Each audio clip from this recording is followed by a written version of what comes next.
ಅಂತರ ಅನ್ನುವ ಶಬ್ದಕ್ಕೆ ಒಳಭಾಗ, ಭಿನ್ನ ಹೀಗೆಲ್ಲ ಅರ್ಥಗಳಿವೆ. ಭಿನ್ನ ಅಂದರೆ ಪ್ರಭೇದ. ಅದಲ್ಲದೆ ಅವಕಾಶ, ಪ್ರಮಾಣ, ವಸ್ತ್ರ ಇತ್ಯಾದಿ ಅರ್ಥಗಳು ಇವೆ. ಇಲ್ಲಿ ಒಳಭಾಗ ಮತ್ತೆ ಭೇದ ಅನ್ನೋದಕ್ಕೆ ಒಂದು ಉದಾಹರಣೆಯನ್ನು ನೋಡೋಣ. ಭಾಗವತದಲ್ಲಿ 10ನೇ ಸ್ಕಂದದ 76ನೇ ಸರ್ಗ, ಅಲ್ಲಿ 6ನೇ ಶ್ಲೋಕ. ಗಾತ್ರಾಂತರಾಣ್ಯಪಿ ದಧೂಃ ನಿಜಪೂರುಷಸ್ಯ ಕ್ಲೇಶಾವಹಾನ್ಯಪಿ ದದಂಗಜ ಭಂಗಭೀತಾಃ ಅಂತ. ಕೃಷ್ಣನ ಪತ್ನಿಯರು ತಮ್ಮ ಸೆರಗಿನಿಂದ ಮೈ, ಮುಖ ಇತ್ಯಾದಿಗಳನ್ನು ಮುಚ್ಚಿಕೋತಾರೆ ಅಂತ. ಕೃಷ್ಣ ಬಂದದನ್ನು ನೋಡಿ ಕೃಷ್ಣ ತನ್ನ ಕೈಗಳಿಂದ ಅವರ ಕಣ್ಣನ್ನು ಮುಚ್ಚಿದರೆ ಆನಂದದಿಂದ ಸಂತೋಷ ಪಡ್ತಾರೆ, ಆನಂದದಿಂದ ನಗ್ತಾರೆ, ಮತ್ತೆ ಸೆರಗಿನಿಂದ ಮೈ, ಮುಖ ಮುಚ್ಚಿಕೊಳ್ತಾರೆ ಅಂತ. ಅಲ್ಲಿ ಗಾತ್ರ ಅಂತರ ಅಂತಿದೆಯಲ್ಲ, ಅಂತರ ಅನ್ನೋದಕ್ಕೆ ಭೇದ ಅಂತ ಅರ್ಥ ಇದೆ. ಗಾತ್ರಾಂತರಾಣಿ ಅಂದರೆ ಭಿನ್ನ ಭಿನ್ನ ಅಂಗಾಂಗಗಳನ್ನು, ಮುಖವನ್ನ, ಮೈಯನ್ನ ಸ್ತ್ರೀ ಸಹಜವಾದ ಲಜ್ಜೆಯಿಂದ ಮುಚ್ಕೋತಾರೆ ಅಂತ ಅದಕ್ಕೆ ಅರ್ಥ.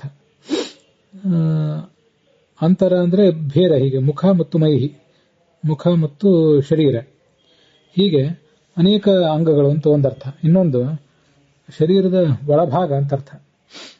ವ್ಯಕ್ತವಾಗಿ ಹೊರಗೆ ಕಾಣಬಾರದಾದಂಥ ಅಂಗಗಳು, ಆ ಅಂಗಗಳ ಒಳಭಾಗ ಅಂತ ಹೀಗೊಂದು ಅರ್ಥವನ್ನು ಕೂಡ ಅದಕ್ಕೆ ನಾವು ಮಾಡಬಹುದು.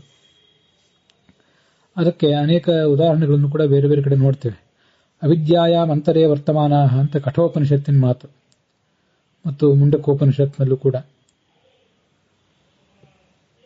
ಅವಿದ್ಯೆಯ ಒಳಗಡೆ ಇದ್ದಾರೆ ಅಂತ ಅರ್ಥ. ಅಲ್ಲಿ ಅಂತರ ಅನ್ನೋದಕ್ಕೆ ಒಳಭಾಗ ಅಂತನೂ ಅರ್ಥ ಇದೆ.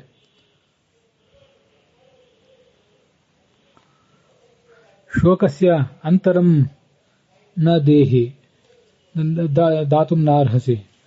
ಶೋಕಕ್ಕೆ ಅವಕಾಶ ಮಾಡಿಕೊಡಬೇಡ ಅಂತ. ಅವಕಾಶ ಅಂತಲೂ ಒಂದು ಅರ್ಥ ಇದೆ. ಸುಸೂಕ್ಷ್ಮೇಣಾಪಿ ರಂಧ್ರೇಣ ಪ್ರವಿಶತಿ ಅಂತರಂ ರಿಪುಃ. ಸಣ್ಣದೇ ಒಂದು ದೋಷ ಇದ್ರೂ ಕೂಡ ನಮ್ಮ ಒಳಗಡೆ ಶತ್ರು ಪ್ರವೇಶ ಮಾಡಿಬಿಡ್ತಾನೆ ಅಂತ. ವ್ರಜಾಂತರ ಅಂದ್ರೆ ಹಟ್ಟಿಯ ಒಳಭಾಗ.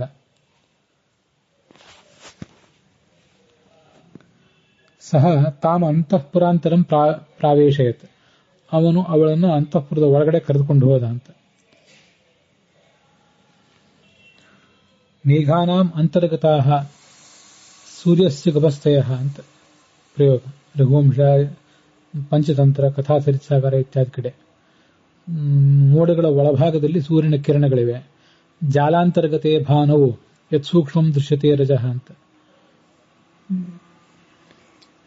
ಕಿಟಕಿಯ ಒಳಭಾಗದಲ್ಲಿ ಸೂರ್ಯನ ಕಿರಣ ಬಂದಾಗ ಅಲ್ಲೊಂದು ಧೂಳು ಕಣ ಕಾಣಿಸ್ತದೆ ಅಂತ ಅದರ ಅರ್ಥ. ಅನಂಗೇನ ಶರೀರಾಂತರಚಾರಿಣ, ಶರೀರದ ಒಳಭಾಗದಲ್ಲಿ ಸಂಚರಿಸುವ ಮನ್ಮಥ. ಅಸ್ಮಿನ್ ವರಾಂತರೆ, ಈ ಕಾಡಿನ ಒಳಭಾಗದಲ್ಲಿ.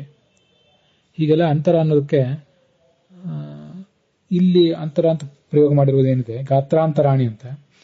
ತಮ್ಮ ಶರೀರದ ವಿಭಿನ್ನ ಅಂಗಾಂಗಗಳನ್ನು ಅವರು ಮುಚ್ಚಿಕೊಂಡ್ರು ಲಜ್ಜೆಯಿಂದ.